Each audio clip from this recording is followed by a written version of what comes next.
Nelson, alcoholic addict. That's not my real name. That is the pen name that I use here at LOL Sober. I have kids and a job and a marriage and chronic pain and bills to pay and disagreements with friends, and I'm an addict, but nothing quite makes my stomach tighten up like traffic tickets. Especially when I was obviously very, very, very, very not guilty, you assholes. This is coming up for me right now because I made a long drive recently through Connecticut, Pennsylvania, New York, and New Jersey, hundreds and hundreds and hundreds of miles. And I think I went through maybe 25 different Easy Pass toll lanes, and I've been driving for many years now, and so I know how to slow down and make sure the Easy Pass is visible. I know that my Easy Pass works. I know all of the basics of paying tolls, as evidenced by the fact that it apparently worked fine 23 of the 25 times, but I did get 2 violations in the mail, both for not paying the toll, and they hit you for the tolls, which were only $1 or $2 each, but then they ding you for an administrative fee of $50 each. So my 2 toll violation bills were for $52.50 and $51.45. I was boiling hot right away, like the kind of pissiness that it sounds funny right now, but it is legitimately problematic. Like, was I going to drink over it? No, I was not. But physical sobriety and emotional sobriety are 2 different things for me on many days. I might not grab a drink. I might not be drunk. I might not even be close to grabbing a drink, but I might not be emotionally sober, and that's a problem. If my emotional sobriety is a mess, it means a lot of bad things. One is like I'm a jerk at work. I'm overly mean to my kids. I'm too hard on my wife. I might not pet my cats when they try to lay beside me.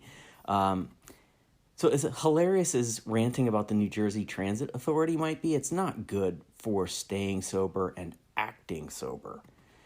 So I go online and I appeal my 2 tickets. And my case was that my Easy Pass works as shown by the 23 paid tolls from that weekend. It worked just fine. I had to do the appeals one at a time, and the first one was immediately accepted. And you're like, no problem, wipe out the $50. You just owe us $2.50. Oh, great. Okay. So I moved on to the second one. I write the same appeal. It's rejected immediately with a message that you can only wipe out 1 administrative appeal per year. So I still owed the $51.45. I thought lava was going to blast out of my ears. How dare they? I spent an hour building my case, staring at that computer screen. I don't know what it was going to take, but I was going to take this to court, the Supreme Court, if necessary, because of how unfair that rule is. And I really was going through all the machinations in my head of like reaching for rationale to appeal this thing. And at one point I was like thinking about, what about the single moms of the world? They can't pay this $50, you know? What about struggling truck drivers? I was like legitimately planning to drive to New Jersey and fight this thing.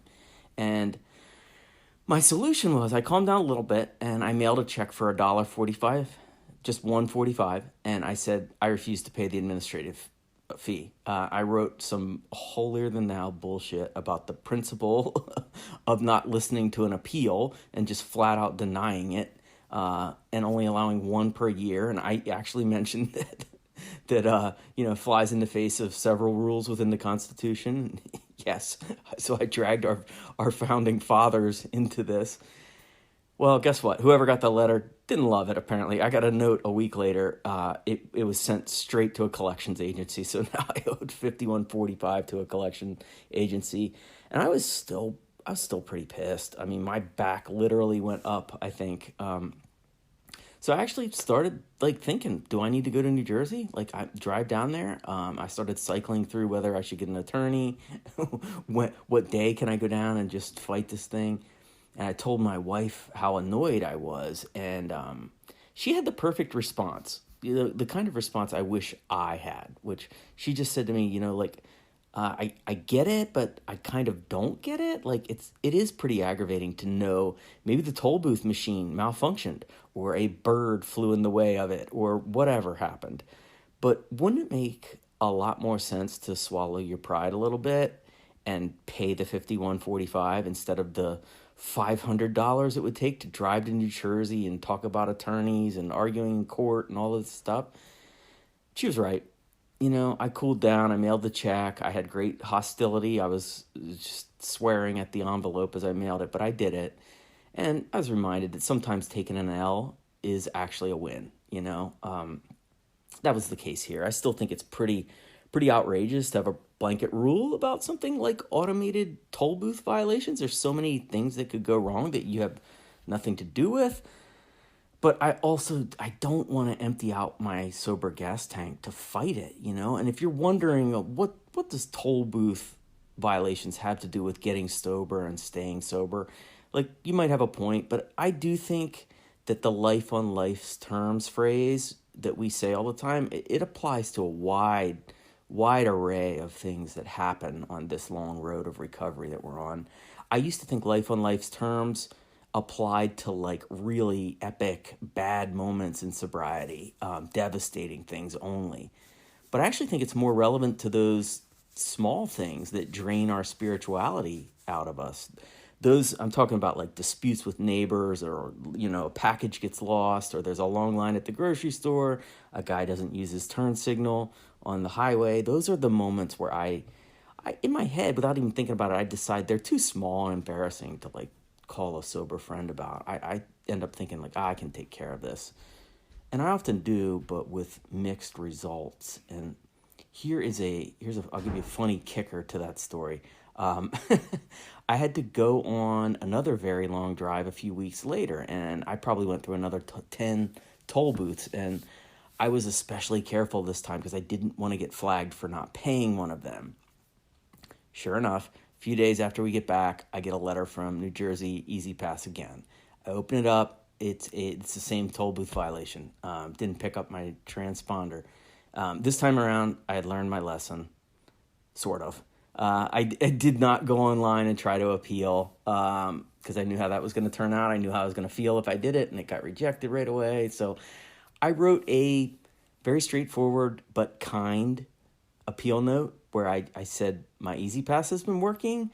I paid a lot of attention to making sure I was under the speed limit, and then I included a check for the toll, but not the $50 administrative fee, and I mailed it back. And guess what? Check got deposited. I haven't heard anything about the administrative fee. So being calm and gentle and responding, clear-headed, sober, you might say, might have actually worked, and I'll try that going forward.